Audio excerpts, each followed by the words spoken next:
Welcome to Podnutz Daily for November 10th, 2008, episode number 111, 111. That's the binary episode. First computer today we worked on is a Fujitsu tablet PC. Kid brought in, actually. Goes to the high school down the street. He brought it in, and turns out he dropped it. And it turns out he likes it very much. I could tell this computer because he calls me constantly about a status report about how it's going with it. Anyway, he dropped it on the floor. Now, when he puts the power on, the fan comes on, the CPU fan comes on, spins, and then stays spinning, no video, and a blinking. There's a little bit of a status indicator on the computer, like a little LED readout, and there's the status indicator is blinking. The scroll lock is it blinks, blinks, blinks. And he actually found out that means that the motherboard is bad, which confirmed my diagnosis because I took it apart, checked everything out, and it still is doing it. I even replaced the processor, and it's still doing it. So the motherboard is definitely bad. We found a motherboard on eBay for $350. He's buying that. As soon as he gets that shipped to him, he's going to bring it in, and I will install it. I will not anymore put out that much money for a motherboard because I got so burned. This last Sony Vaio I'm still working on. I just had to send the motherboard back. If the customer wants to buy the motherboard, they have to put up the money. Unless I have like $1 million on hand, I'm going to have the customer put the money out and buy the part. They could either have it sent to me, shipped to me, or shipped to them, and then they could bring it in if it's a motherboard, and I'll put it in. Anyway, that's what I feel like doing this week. I might change my mind. But that's basically what's happening with that. So we're waiting for the motherboard for that to come in. It's a Fujitsu, a T-series, a T4000 series. Pretty rare, man. These tablet PCs, it's tough to find a cheap motherboard for a lot of them. If it's a rare model, you're paying through the roof. And $350 was the cheapest we could find. It was like one's for $400 and one other one for like $5 something. But $350 was the best we could do, and that's what he's going to have to settle for. Yeah, I know. The thing is, Mitch, the tablet PC was like $1,000. They're not cheap, so it's actually worth it to replace the motherboard. And you could tell this one, he had some kind of sentimental value to this. It's funny, this kid actually, he comes in and he gives me his laptop, and I do a search to look for his motherboard for his tablet PC. I do a search online to find some prices for his motherboard, and I pull up like second or third down the list for that particular model of tablet PC is this kid's Flickr account, where there's about 30 or 40 pictures of him who already took apart the whole computer and tried to fix it himself and just diagnosed that the motherboard was bad. It's just like a whole string of pictures of him taking apart his thing. It was just hilarious. Like, I'm trying to find a part for him, and he's got his whole Flickr account posted there. Google found it. Anyway, he gave it a good shot. I got to give him credit. Kid's a pretty smart kid. Anyway, so that's that situation. We'll see what happens with that later. Second thing I want to talk about is a hinge replacement I'm doing on a DV9000 HP laptop. And here's what we got here. Repair hinge. Okay. Had to order the hinge. What had happened was, and the customer actually told me that it may have been due from heat. I thought the computer was dropped, but it may have been due to heat.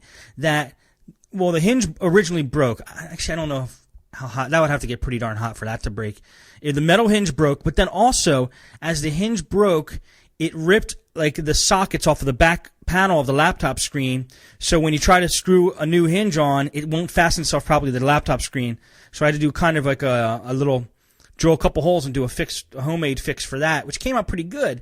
But the problem was after that is I didn't turn the computer on the whole time till after the job was done. After I turned the computer on when the job was done, I looked at the screen, and you guys may have seen this. There's like little, the colors are a little messed up on the screen, and some colors are showing and some don't, and there's like a kind of a flicker, a sparkle almost. Some colors just sparkle on the screen. You can tell something's definitely wrong. Excuse me. And usually that's a screen problem. Now, so I called him up and I asked him if that was happening before. He said no, it wasn't happening before. I know when I work on a computer, I take real good care of it, so I don't think I did it. But here's the thing.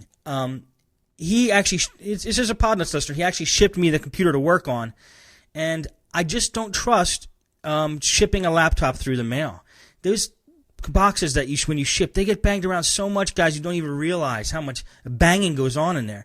And if a screen gets damaged en route to me, and the customer says it was fine before that, I feel bad because, like, I don't want them to think that I broke it, and I want to make sure in my mind that I didn't break it. You know what I mean? So if anybody was thinking about asking me to fix any more laptops for them, I can't do it. I just don't trust laptops being shipped to me and then back to you and getting there in one piece. You know, unless you're going to ship it in a refrigerator box with about 6 feet of foam around it.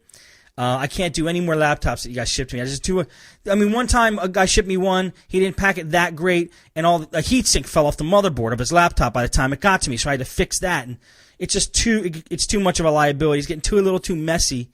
I appreciate it if you would want me to fix it, but I just can't do it. Trust me, it's too risky to ship laptops in the mail. It's just too risky. So though, it may be something I could fix with a setting. I'm going to find out tomorrow, but that's just wanted to make that quick announcement. Boot INI file. Okay, here's a computer we had. Sometimes when we do a reinstall, we keep the old operating system still intact on the machine, just in case. I like to call it a parallel install. And we do it with Windows XP, where you basically take the operating system and you reload it.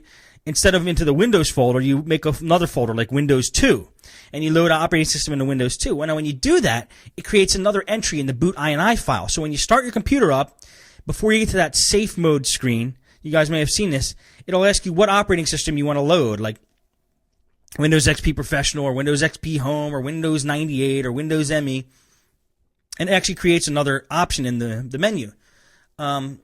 Well, sometimes we forget to take the old operating system out of that menu. So when the customer gets it home and they turn it on, they're presented with two options: either boot into Windows operating system, Windows Microsoft Professional, or Windows Microsoft Professional. They get two choices.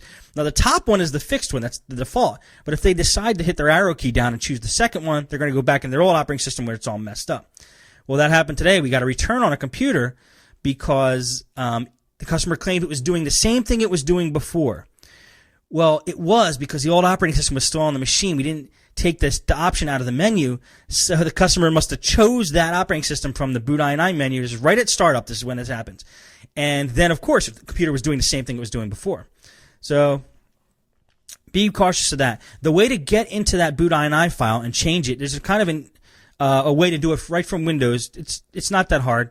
You could go to Control Panel, System, Advanced, the Startup and Recovery button in the Advanced field there, in the Advanced tab there, and then you hit Edit. It brings up the boot INI file in a notepad. You just delete the line of the old operating system you're not going to be using anymore, save it, and then you're good to go.